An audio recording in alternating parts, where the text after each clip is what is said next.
새벽 5시 김정우는 어김없이 잠에서 깨어났습니다.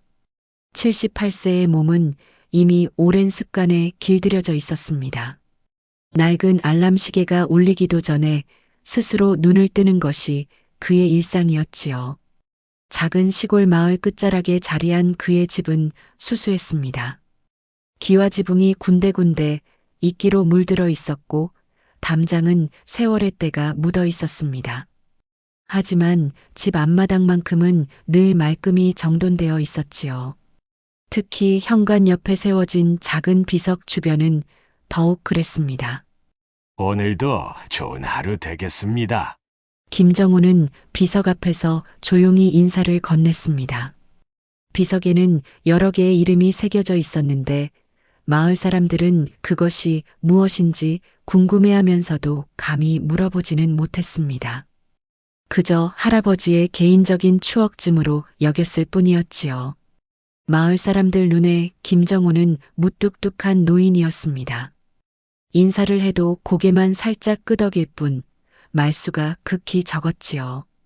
마을 회관에서 열리는 모임에도 참석하지 않았고 이웃들과의 교류도 최소한에 그쳤습니다. 저 할아버지 참 고집스러우셔. 뭔가 사연이 있어 보이긴 하던데. 그래도 너무 딱딱하시잖아. 젊은 사람들이랑은 말도 안 섞으시고. 마을 사람들은 가끔씩 김정호에 대해 수군거렸습니다. 특히 젊은 세대들에게는 더욱 낯선 존재였지요. 스마트폰도 인터넷도 모르는 옛날 사람쯤으로 여겨졌습니다. 오후 3시 김정호는 평상시처럼 산책을 나섰습니다. 지팡이 하나 들지 않고도 고든 자세로 걸어가는 모습이 인상적이었지요. 마을 한 바퀴를 도는데 정확히 1시간이 걸렸습니다. 언제나 같은 시간, 같은 경로였습니다. 안녕하세요. 가끔 마주치는 마을 사람들에게 먼저 인사를 건넸지만 대화가 이어지는 경우는 드물었습니다. 김정호 자신도 깊은 대화를 원하지 않는 듯 보였지요. 해질 무렵 그는 다시 집 앞 비석 앞에 섰습니다. 석양이 비석에 드리워진 그림자를 길게 늘어뜨렸습니다. 김정호의 눈빛에는 깊은 그리움과 함께 무거운 무언가가 자리하고 있었지요. 미안합니다. 작게 중얼거린 그의 목소리에는 오래된 아픔이 묻어나고 있었습니다. 하지만 그 누구도 그 아픔의 정체를 알지 못했습니다. 마을 사람들에게 김정호는 여전히 그저 혼자 사는 외로운 노인일 뿐이었으니까요. 그날 밤 마을 어기 술집에서는 몇몇 젊은이들이 모여 있었습니다. 저 할아버지 뭔가 이상하지 않아? 맨날 혼자 뭔 소리 중얼거리고 있고, 아무리 나이가 들었어도 좀 사교적이어야 하는 거 아닌가? 젊은이들의 시선에서 김정호는 시대에 뒤처진 고집스러운 노인이었습니다. 그들은 몰랐습니다. 그 조용한 일상 속에 얼마나 큰 이야기가 숨어 있는지를. 그리고 그들은 더욱 몰랐습니다. 곧 그 평범해 보이는 노인이 보여줄 충격적인 모습을 말이지요. 이틀 후 오후 김정호는 평소처럼 산책에 나섰습니다. 마을 어기 정자 앞을 지나가려던 그때 낯익은 목소리들이 들려왔지요. 야, 저기 그 할아버지 또 왔네. 맨날 혼자 뭔 소리 중얼거리면서 다니는 양반. 20대 초반으로 보이는 청년 3명이 정자에 앉아 있었습니다. 그들은 며칠 전 술집에서 김정호를 두고 수군거렸던 바로 그 젊은이들이었지요. 김정호는 애써 그들을 못 본 척 지나가려 했습니다. 하지만 청년 중 하나가 일어나더니 그의 앞을 가로막았습니다. 할아버지, 잠깐만요. 무슨 일입니까? 김정호가 정중하게 물었지만 청년의 표정은 장난기로 가득했습니다. 할아버지가 맨날 집 앞에서 혼자 중얼거리시던데. 뭐 하시는 거예요? 설마 치매는 아니시죠? 다른 청년들이 킬킬거리며 웃었습니다. 김정호의 얼굴이 굳어졌지요. 젊은 양반들, 길을 비켜주시겠습니까? 아이고, 무섭게 왜 그러세요? 우리가 뭘 잘못했다고. 청년이 김정호의 어깨를 툭툭 치며 놀렸습니다. 그 순간 김정호의 눈빛이 변했지요. 하지만 그는 꾹 참고 다시 말했습니다. 부탁입니다. 그만해 주세요. 할아버지, 요즘 세상에 그렇게 딱딱하게 살면 안 되죠? 좀 친근하게 지내시라고요. 청년이 김정호의 팔을 잡아 끌려고 했습니다. 바로 그때였지요. 순간 김정호의 손이 번개처럼 움직였습니다. 청년의 손목을 정확히 잡더니 살짝 틀어버렸습니다. 청년은 아! 하고 소리를 내며 무릎을 꿇었지요. 아프다! 아파! 손목 놓으세요! 나머지 두 청년이 놀라며 소리쳤습니다. 하지만 김정호는 침착했습니다. 저는 조용히 지나가려 했습니다. 왜 자꾸 방해를 하십니까? 김정호의 목소리는 여전히 정중했지만 그 안에는 예전에 없던 위험이 담겨 있었습니다. 청년을 제압하는 그의 동작은 마치 오랜 훈련을 받은 사람 같았지요. 할아버지! 미안해요! 정말 미안해요! 청년이 고통스러워하자 김정호는 손을 놓아주었습니다. 청년은 손목을 비비며 뒷걸음질 쳤지요. 저희가 잘못했어요! 새 청년은 황급히 정자를 떠났습니다. 그들이 사라진 후 김정호는 한동안 그 자리에 서 있었습니다. 자신도 모르게 나온 반응에 당황했던 것이지요. 하지만 이 광경을 목격한 사람이 있었습니다. 마을 상점 앞을 지나던 몇몇 주민들이 멀리서 전 과정을 지켜보고 있었던 것입니다. 저게 뭐야? 김 할아버지가 저 젊은 놈을 한 번에? 설마 할아버지가 무슨 무술이라도 하셨나? 목격자들은 믿을 수 없다는 표정으로 수군거렸습니다. 평소 조용하기만 했던 김정호의 예상치 못한 모습에 충격을 받은 것이지요. 김정호는 집으로 돌아가는 길이 무거웠습니다. 자신이 그토록 숨기려 했던 과거의 일부가 드러나 버린 것 같아 괴로웠지요. 집에 도착한 그는 다시 비석 앞에 섰습니다. 석양이 지고 있었습니다. 또 실수를 했습니다. 김정호의 목소리에는 깊은 후회가 묻어나고 있었습니다. 그는 평범하게 조용히 살고 싶었을 뿐이었는데 자꾸 예전 모습이 나타나는 것 같아 두려웠지요. 그날 밤 마을에는 김정호에 대한 소문이 퍼져나갔습니다. 김 할아버지가 젊은 놈들을 혼내줬다더라. 어떻게 혼내줬는데? 한 번에 제압해버렸다는 거야. 마치 전문가처럼 말이야. 대체 저 할아버지가 누구길래? 마을 사람들의 호기심은 점점 커져갔습니다. 그동안 무뚝뚝한 노인으로만 알았던 김정호에게 숨겨진 면이 있다는 것을 깨달은 것이지요. 하지만 정작 김정호는 더욱 깊은 고민에 빠져들고 있었습니다. 과연 자신이 이 마을에서 계속 조용히 살 수 있을까? 사람들이 자신의 과거를 알게 되면 어떻게 될까? 그는 비석에 새겨진 이름들을 바라보며 생각했습니다. 과거는 영원히 묻어둘 수 있는 것일까요? 아니면 언젠가는 드러나게 되어 있는 것일까요? 일주일이 지나자 마을의 분위기가 완전히 바뀌었습니다. 김정호에 대한 소문은 눈덩이처럼 불어났지요. 김 할아버지가 무술고수래. 어떤 할머니는 특수부대 출신이라고 하더라고. 마을 곳곳에서 추측과 소문이 난무했습니다.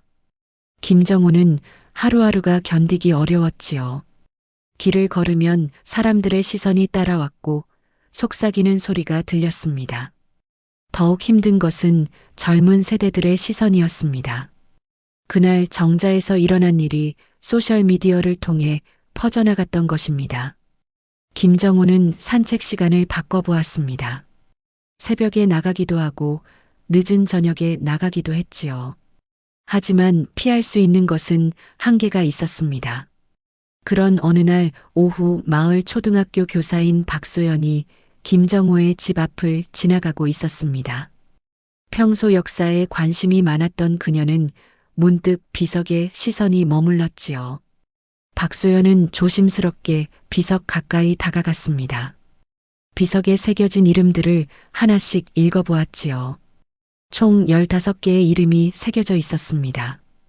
그리고 맨 아래에는 작은 글씨로 이런 문구가 있었지요. 베트남 1968년에서 1970년. 박소연의 심장이 빠르게 뛰기 시작했습니다. 그녀는 집으로 돌아가 인터넷을 검색해 보았습니다. 베트남 전쟁, 한국군 참전, 전사자 명단. 하나씩 찾아가며 확인해 보았지요. 며칠 후 박소연은 확신을 갖게 되었습니다. 비석에 새겨진 이름들은 베트남 전쟁에서 전사한 한국군 장병들의 이름이었던 것입니다. 그리고 김정호는 그들과 함께 싸웠던 참전 용사였지요. 하지만 바로 그때 더 큰 문제가 생겼습니다. 마을에 전해진 소문이 왜곡되기 시작한 것입니다. 할아버지가 젊은 시절에 무슨 일을 했길래 저렇게 싸움을 잘하지? 요즘 세상에 정당한 방법으로 무술을 배웠을 리가 없어. 소문은 걷잡을 수 없이 퍼져나갔습니다. 특히 젊은 세대들 사이에서는 김정호를 위험한 인물로 보는 시각이 생겨났지요. 우리 아이들이 할아버지 앞을 지나가는 게 무섭다고 해요. 일부 학부모들까지 걱정을 표하기 시작했습니다. 김정호는 이 모든 상황을 알고 있었습니다. 마을 사람들의 변해가는 시선을, 아이들이 자신을 피해가는 것을, 그리고 자신에 대한 부정적인 소문들을 이렇게 될 줄 알았습니다. 그는 비석 앞에서 깊은 한숨을 쉬었습니다. 김정호는 진지하게 이사를 생각하고 있었습니다. 다른 곳으로 가서 다시 조용히 살 수 있을까? 하지만 전우들의 비석을 두고 떠날 수는 없었지요. 그런 그에게 더 큰 시련이 다가오고 있었습니다. 그날 저녁 정자에서 제압당했던 청년들이 다시 나타났습니다. 이번에는 더 많은 친구들을 데리고 왔지요. 할아버지, 지난번 일 때문에 왔어요. 청년들의 말투는 전보다 조심스러웠지만 그 눈빛에는 복잡한 감정이 섞여 있었습니다. 호기심과 두려움, 그리고 약간의 도전의식이 말이지요. 김정호는 더 이상 피할 곳이 없다는 것을 깨달았습니다. 소문은 계속 퍼져나갈 것이고 사람들의 의심과 오해는 더욱 깊어질 것입니다. 하지만 그때 멀리서 박소연이 이쪽으로 걸어오는 것이 보였습니다. 그녀의 손에는 몇 장의 종이가 들려 있었지요. 김정호는 알지 못했습니다. 박소연이 그의 진짜 이야기를 알아냈다는 것을, 그리고 곧 모든 것이 밝혀지게 될 것이라는 사실을, 마을의 운명을 바꿀 진실의 순간이 다가오고 있었습니다. 박소연이 다가오자 분위기가 긴장되었습니다. 청년들과 김정호 사이에 서게 된 그녀는 깊게 숨을 들이마셨지요. 잠깐만요. 모두들 잠깐만 기다려주세요. 박소연의 목소리에는 떨림이 있었지만 단호함도 담겨 있었습니다. 그녀는 손에 든 종이를 펼쳤지요. 김정호 할아버지에 대해 제대로 알아야 할 것이 있습니다. 청년들이 궁금한 표정으로 그녀를 바라보았습니다. 김정호는 고개를 떨구고 있었지요. 박소연은 차근차근 설명하기 시작했습니다.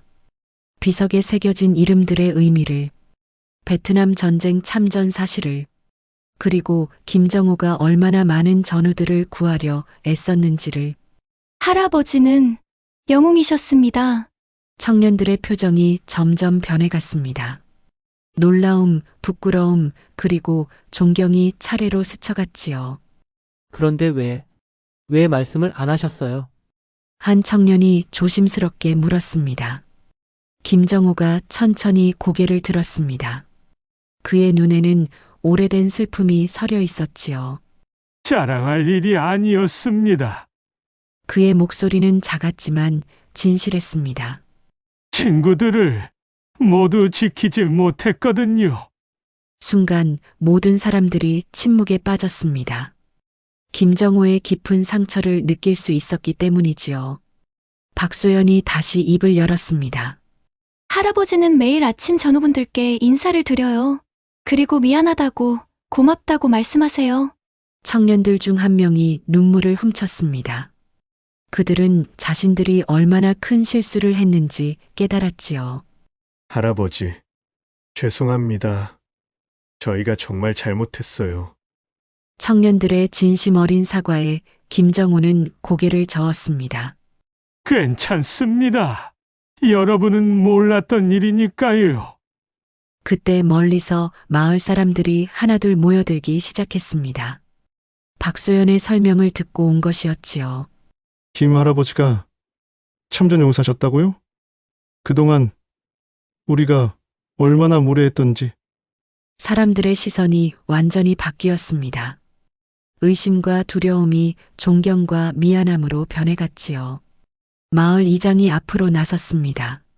할아버지, 그동안 관심을 갖지 못해 죄송했습니다. 앞으로는 저희가 더 잘 모시겠습니다. 김정호는 당황스러워했습니다. 이런 관심과 존경을 받는 것이 오히려 부담스러웠지요. 그럴 필요 없습니다. 그냥 평범하게 지내고 싶습니다. 하지만 마을 사람들의 마음은 이미 달라져 있었습니다. 특히 젊은 세대들의 변화가 컸지요. 할아버지, 저희가 뭔가 도움이 될 수 있을까요? 비서 관리라든지 뭐든지 말씀해 주세요. 김정호의 눈가가 촉촉해졌습니다. 오랫동안 혼자 감당해왔던 무게가 조금씩 가벼워지는 것 같았지요. 며칠 후 마을에는 작은 변화들이 생기기 시작했습니다. 젊은이들이 김정호의 집 앞 청소를 자발적으로 했습니다. 비석 주변도 깔끔하게 정리했지요. 학부모들은 아이들에게 김정호의 이야기를 들려주었습니다. 진짜 영웅이 어떤 모습인지, 희생의 의미가 무엇인지 설명했지요. 할아버지, 안녕하세요. 이제 아이들이 먼저 인사를 건넸습니다. 김정호는 그때마다 따뜻한 미소를 지었지요. 박소연은 학교에서 평화교육 시간을 만들었습니다. 김정호를 초청해서 전쟁의 참상과 평화의 소중함에 대해 이야기해달라고 부탁했지요. 할아버지의 경험을 들려주세요. 아이들이 배워야 할 것들이 많아요. 김정호는 망설였습니다. 하지만 결국 학교를 찾았지요. 아이들 앞에서 처음으로 자신의 이야기를 털어놓았습니다. 전쟁은 결코 영광스러운 것이 아닙니다. 가장 소중한 것은 평화롭게 함께 사는 것이에요. 아이들은 진지한 표정으로 들었습니다. 어떤 아이는 눈물을 흘리기도 했지요. 수업이 끝난 후 한 아이가 김정호에게 다가왔습니다. 할아버지, 감사해요. 좋은 이야기 들려주셔서요. 김정호는 그 아이의 머리를 쓰다듬었습니다. 오랫동안 잊고 있던 따뜻함을 느꼈지요. 마을로 돌아가는 길, 김정호는 비석 앞에 섰습니다. 석양이 따뜻하게 비석을 비추고 있었지요. 친구들아, 이제는 괜찮을 것 같습니다. 혼자가 아니라는 걸 알았어요. 김정호의 목소리에는 오랜만에 희망이 담겨 있었습니다. 그날 밤 마을 회관에서는 작은 모임이 열렸습니다. 김정호를 위한 감사 모임이었지요. 사람들은 그동안 몰랐던 것에 대한 미안함을 그리고 앞으로의 다짐을 표현했습니다. 김정호는 깨달았습니다. 진정한 치유는 혼자서는 불가능하다는 것을, 사람들과의 연결 속에서만 가능하다는 것을 말이지요. 이제 새로운 시작이 기다리고 있었습니다. 마을 전체가 하나 되어 만들어갈 아름다운 이야기가 말입니다. 한 달이 흐른 후 마을에는 새로운 일상이 자리 잡았습니다. 김정호는 여전히 새벽 5시에 일어났습니다. 하지만 이제 비석 앞에서의 인사가 달라졌지요. 친구들아, 오늘도 좋은 하루입니다. 이제는 혼자가 아니에요. 그의 목소리에는 외로움 대신 감사가 담겨 있었습니다.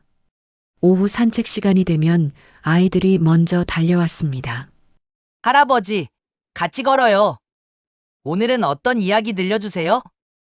김정호는 천천히 걸으며 아이들과 대화했습니다.